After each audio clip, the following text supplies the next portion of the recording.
Honda has no plans to update the family-sized crossover in the near future.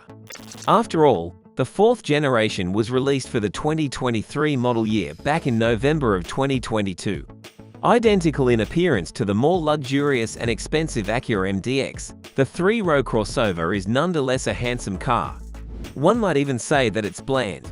That being said, did you anticipate Lamborghini Urus or Bentley Bentayga style elements from a mass-market automaker's front-biased sport utility vehicle? Being boring is totally acceptable for the Pilot, especially when you keep in mind that it's a car with three rows rather than a supercar or sports car. In relation to that, the Japanese company has none of that kind. Sporty cars only refer to the Civic Type R and Civic Si. As of October 2023, Honda no longer sells any supercars or sports cars in the US due to their NSX's discontinuation following the 2022 model year. In the grand scheme of things, why would it? In the United States of America, trucks and SUVs are the most popular vehicles and also the most profitable. From a financial perspective, a low-volume supercar such as the NSX is just not practical. As a direct competitor to the likes of the Toyo Baru and their MX-5, a second generation of the S2000 would be significantly more practical.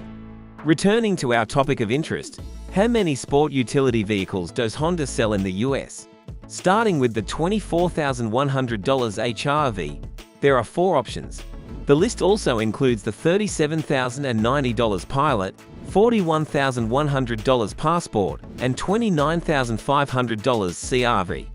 The CR-V is without a doubt Honda's best-selling model in the US. American Honda supplied no fewer than 262,351 examples of the breed between January and September of 2023. The Pilot sold exactly 82,397 units, but their HR-V finished in a distant second place with 87,034 deliveries. And while we wait for more information about the 2025 Honda Pilot, let's check for now the pros and cons of having the 2024 Honda Pilot. To be honest, the 2024 Honda Pilot looks best when it is dressed up. It would be wise, however, to claim any 2024 Pilot as your own.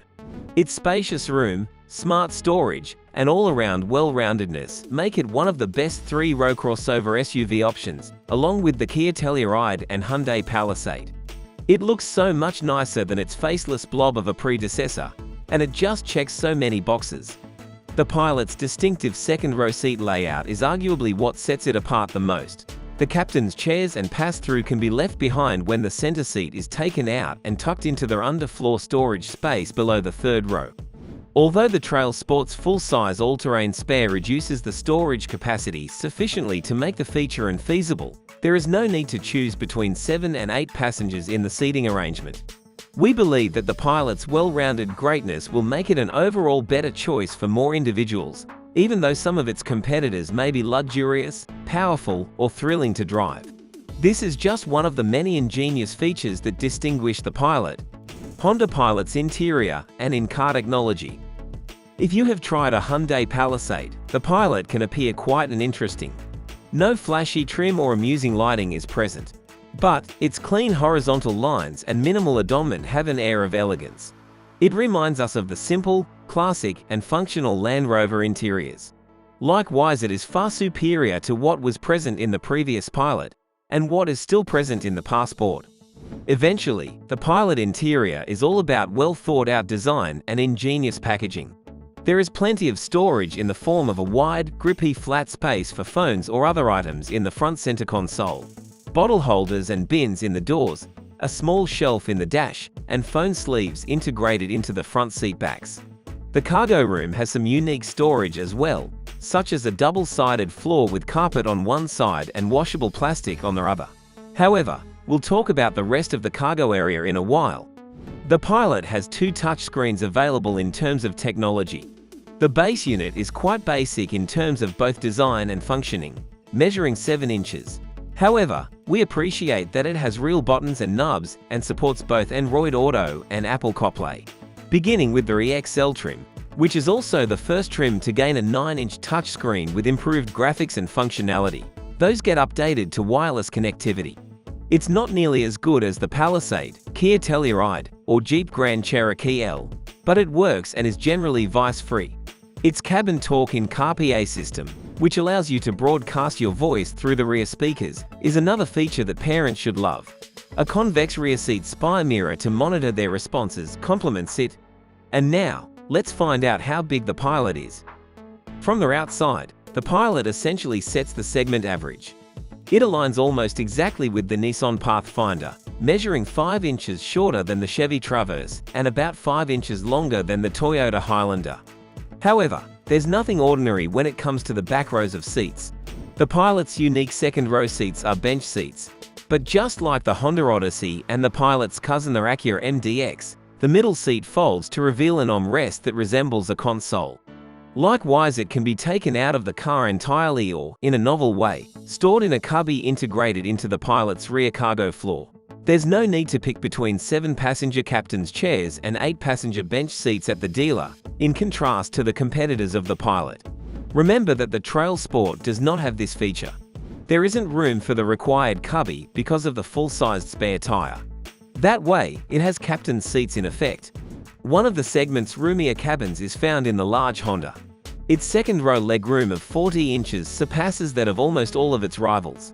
With a maximum legroom of 32.5 inches in the third row, larger teens and adults, even those who are 6 feet or taller, can easily fit in.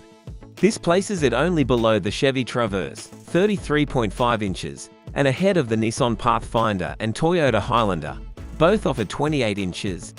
In official document, the Pilot's rear seat has 18.6 cubic feet of room. However, if you take out the double-sided floor component, you'll either get 22.4 cubic feet or, in the case of the Trail Sport, 21.8 cubic feet. The Chevy Traverse and Buick Enclave are the two vehicles that theoretically offer more space in the rear. Though according to report, that's not exactly the case in practice, it's still impressive. While the Pilot is undoubtedly superior than all other vehicles in the class, the Kia Telluride and Toyota Grand Highlander can accommodate somewhat more cargo. The Trail Sport has a trailer hitch and higher roof rails as standard equipment, which expands the vehicle's capacity. How efficient is the Honda Pilot? Only one engine, a 3.5-litre V6 producing 285 horsepower and 262 pound-feet of torque, is available. The standard is a 10-speed automatic, all-wheel drive or IVTM4, standard on Trail Sport and Elite, optional on all other trims, is an option for the Pilot in addition to the standard front-wheel drive system. With its provision of torque vectoring, it's conceivably the most sophisticated all-wheel drive system in the class. Up to 70% of the engine's power can be sent to the rear axle, with 100% of that going to one wheel. Dry pavement handling is also improved by this, in addition to improved traction in bad weather. It is supplemented on Trail Sport versions with a specific Trail Torque Logic system and corresponding trail option in the Pilot's drive mode selection system. 19 miles per gallon in the city, 27 miles per gallon on the highway, 22 miles per gallon when driving with front-wheel drive, and 19, 25, 21 miles per gallon while driving with all-wheel drive are the approximate fuel economy figures. Even lower, at 18, 23, 20, is the Trail Sport. In all two-wheel drive and all-wheel drive models, the Pilot can be configured for towing. The towing capacity of a two-wheel drive vehicle is a reasonable 3,500 pounds.